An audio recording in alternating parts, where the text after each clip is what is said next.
Well, would you look at that? Anis Hadjy has burst onto the scene. You're a wizard, Hadjy. You're a wizard, Hadjy. Expelliarmus. Bosh. Look at that. 2-0. Both goals come from Anis Hadjy. Is this the day, 16 years on from the day that Algeria beat Egypt in Sudan to go to the World Cup in 2010, is this the day Hadjy got the place on the right over Mahrez? Is this the turning point? Because actually Hadjy that won the penalty that Riyad Mahrez dispatched. And then the second goal from Belghali, although I still think Belghali cannot defend. He was in the right place at the right time. But how easy was it for him? Because Hadjy once again doing all the hard work. And you know, I've not been crazy about Hadjy, but I feel like this is the day that the tables have turned. I am fully on the Hadjy bandwagon now. I've seen the lights. This is a certified baller. Look, amazing raw talent. He's only going to get better. Still some decision making he's got to improve on, you know, when to pass, when to shoot, but he'll only get better. He'll get that naturally. It was like watching a young prime Riyad Mahrez on that right hand side. I think this is a huge day for Hadjy. He ran that game. What about this though? Saudi Arabia 0, Algeria 2. Vladimir Petkovic. I told you guys, shush, keep the noise down, please. Keep the noise down. He's done it again. He's done it again. He's beaten Hervé Renard in his own ground. Hervé Renard, the guy many people wanted. He's just beaten him. 2-0. What a win. What a disciplined performance. We played Zimbabwe in Saudi Arabia. We played Saudi in Saudi Arabia. We only conceded one penalty across those two games. It also confirms Algeria's position in the third pot for the FIFA World Cup draw. To get 2 wins out of 2 is going to boost our FIFA ranking as well. All looking good at the moment. Let's look at that team selection. Gendouzi goes in goal. He gets the clean sheet. Ait-Nouri going back to the left back spot. But Samir Cherki, I think apart from Hadjy, Cherki, I mean, what a player. I love this guy. A few times already that I think Samir Cherki will become a fan favourite. But it's just his all-round aura. He can play centre-back, he can play right-back. He's not the quickest. I think he will end up being a backup centre-back because Hadjy has got to be the right-back for me starting in that competition. But I think we know our 4 centre-backs now going into the AFCON. It will be, if they're all fit, obviously, inshallah, it'll be Ben Sebaini, Mandy, Cherki and Belid. And I think Zinedine Belid has had a fantastic camp. He's had a really good camp. He's helped Benkara a lot integrate in. I know Benkara didn't get any minutes, but he helped integrate him into the training camp. I think Tugay being injured has cost him big time. You know, I didn't want Tugay to go. Let's not forget the Mauritania game was Tugay's fault. I think, barring any injuries, we're not going to see Tugay in this AFCON squad. Unless Petkovic takes more than 4 centre-backs, which he might, because we know he likes to play 3 centre-backs in one of his systems, although Hadjy can be one of those. But I think Ben Sebaini, Mandy, Cherki and Belid.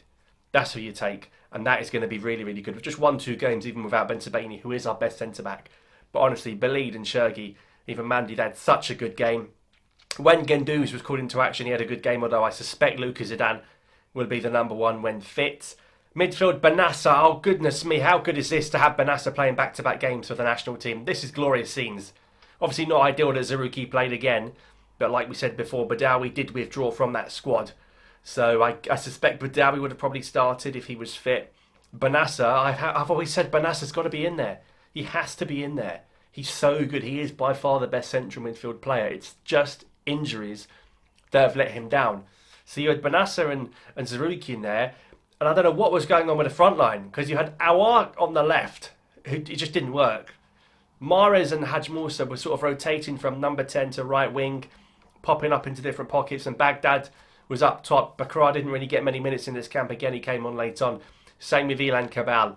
But I think what Hadjy did in this game, and there were other moments, not just the 2 goal involvements, he was brilliant. Of course, Mahrez took the penalty and he is the captain. And I think now there are going to be another 2 friendlies before this AFCON starts for Algeria in December. But those 2 friendlies will be with the AFCON squad. So whatever lineups we play in those friendlies in December, it's going to be the squad that goes. So I think those 2 games are going to determine who will start. You suspect Mahrez and Hadjy are the 2 right-wing options. Of course, you've got other players that could come back into the fold. I don't think Bouanani is going to go to the AFCON from what we've just witnessed. I think the centre-forward position is weak with no Amora and no Guiri, as we saw. As much as we loved Baghdad and Bakra, it is a weaker position without Amora and Guiri. There's no doubt about that. And obviously, Belali is out as well. So it's going to be interesting to see how it unfolds. I still think Cherki's got to go. I think Belghali can't defend still. I know he scored. I still think he can't defend. And I still think Hadjy will play there. But Saudi beat Ivory Coast, who were the champions of Africa the other day. We, again, You know, people say, oh, we beat Zimbabwe because they're not very good. What about Saudi with her and I? They've gone there and beaten them 2-0, and Saudi didn't get a sniff. Did not get a sniff. Not even the Zamzam could have saved them today, because we were all over them. And you've got to give huge credit to the manager once again. The coach threw in Hadji Moussa. We've always having a debate. Do you play Mahrez? Do you play Hadji Moussa? Well, Vladimir said, how about I'll play both? And look at that. One gets the penalty, one scores the penalty. So all in all, positive day. Zerouki getting 2 starts. I think it's more Petkovic wanting to take a look at him rather than saying, I want him. You know, Frenny's got to look at players. He's obviously decided, I want to look at Zerouki a bit closer here. And I don't think Zerouki, he didn't have 2 great games, but he didn't have 2 bad games as well. Titarawi's a good player, I think, for the future, but he didn't get many minutes. Obviously, Badawi missed out. So Zorgan came on. What did he do? He got booked. He's going to take him. I wouldn't, but it is what it is. So overall, plenty of positives. We're going to be in pot 3. Later on in the week, we're going to look at that World Cup draw, because we will know who's going to be in what pot for sure. And we could get Saudi Arabia in the World Cup, because they're going to be in pot 4 and we're going to be in pot 3. So that's going to be very interesting indeed, because I think if we play Saudi again in USA, Mexico, Canada, it's going to be a very different game, but we know they're beatable because we are massive. And I will tell you now, Algeria are bloody massive. So all in all, absolutely delighted with the camp in Jeddah. We'll play 2 friendlies in December in Algeria for sure, and then it's off to Morocco for the AFCON. So, listen, there's plenty of positives, and I think Hadji Moussa and Mazza are 2, and Amora, 3 players there in that attack that are going to get people excited about the national team again, like Mahrez was doing a few years ago, like Belali was doing a few years ago. These are for Guli and Brahimi 10 years ago. I think Hadji Moussa and Mazza Amora are the guys that are going to really get people off their seat. So, look, I've not got any complaints to that. I said at half time, it was 0-0, but we dominated. I know we didn't have many shots, but we dominated the ball. Like, you never felt like Saudi Arabia were going to score. So, absolutely delighted with this. Really, really happy with the work. Petkovic has got a tough job in terms of the AFCON route, because it's going to be probably Senegal or Congo in the last 16. Of course, we'll look at all this closer to the time. But let me know your thoughts down below. You're a wizard, Hadji. What a player. We'll see you next time.